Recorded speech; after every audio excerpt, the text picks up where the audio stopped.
the XFL, which had its 2023 debut over the weekend. Mm-hmm. And I got to say, I watched probably, 15 to 20 minutes of the 4 games total. Yeah. And I saw a lot of the endings of like 2 of them. Yeah. What I saw was better quality than I thought for the most part.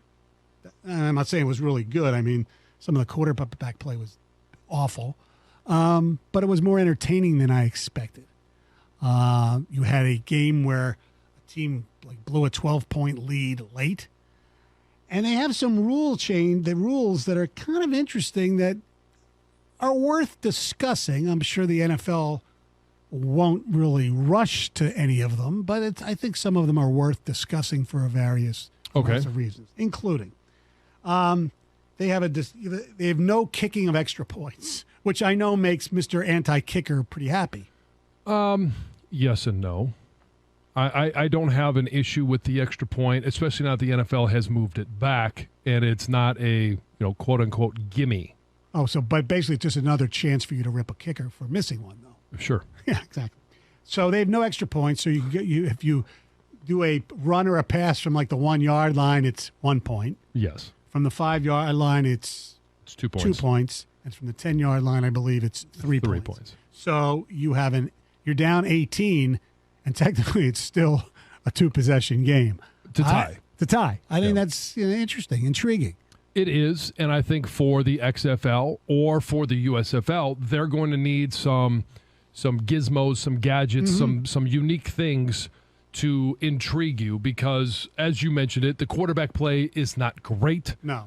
Paxton Lynch, former first-round pick, was benched in the first game of the XFL season. How many leagues has he been benched in? The NFL, the USFL, because he was on the Panthers for a while, right? But was he on the Panthers? Was he? He was Patterson's backup, I think. After they got, I don't know. I think so. I think he tried in Canada. That didn't work. Yeah. What's next? Arena ball? I don't know. It is making a comeback. Yeah, I know. Yeah, maybe it worked for Kurt Warner.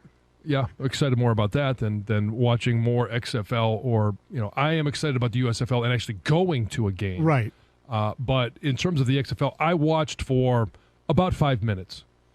I turned it on. It's at the end of one of the first games. It might have been the Vipers and Renegades, and it just was not.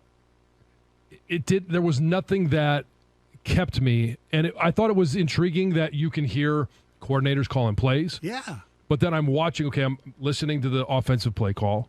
And then I'm watching, and the guy's going in motion the wrong way. They're lined up wrong. There were things like that where I was just like, okay, I can't watch this. It was unwatchable. I wanted my 5 minutes back. Okay, what about the decision late in games? I think it's the last 2 minutes, if I'm not mistaken. If I am mistaken, I apologize. Where a team scores, they have the option of trying an onside kick or 4th and 15 at your own 25. If you convert it, you keep the ball and you drive is alive. Yeah, the drive is alive. 1st and 10 from there on out. Yes. Again, for the XFL, USFL, fine with any of these. And I think it is entertaining. For the NFL, no thank you. Why? But Gov brought this point up earlier. I don't know that I want to put my quarterback at risk, 4th and 15. I understand the game is on the line and you want to try and win the game, but there's more than just one game in an NFL season.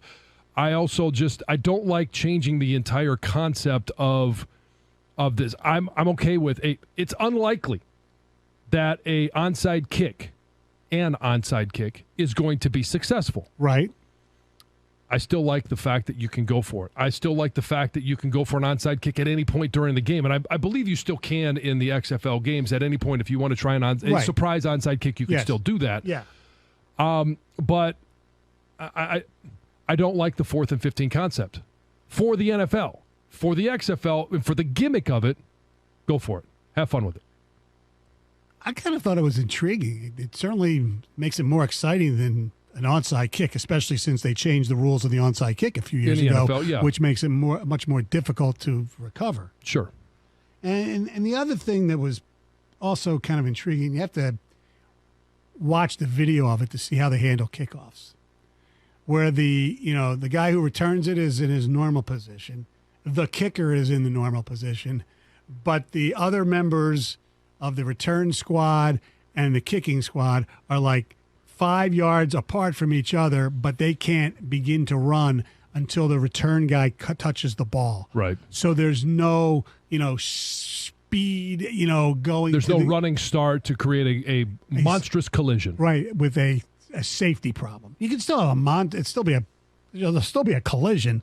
Yeah. But I guess the velocity would be toned down where it wouldn't be so great, where the risk of injury would be less. I kind of thought it looked pretty cool. Yeah, I go back to, I think when you play the game of football, there is a inherent accepted risk involved. I also think what they did when they showed the replay booth, and Dean Blandino is the head of the officials, he's in there with them talking to the replay guys, talking to the officials. Say, listen, Joe, we have it on the booth. You have to overturn that, this kind of thing. I thought that was really, really cool to see. Do you think the NFL would go for full transparency? No, but I think they should. Okay. There are a lot of things I think that should be full transparency that aren't. Yeah. I do like, again, when you have coaches mic'd up, when you have, the camera in the huddle before the break to go to the line of scrimmage, I think those are all great things. Right. Remember, it is all these, even the NFL, it is a television program. Oh, it is, yeah. Especially the Super Bowl. Yeah, I mean, you look at the top 100 programs throughout the course of a year, and 95 of them are NFL games. Exactly.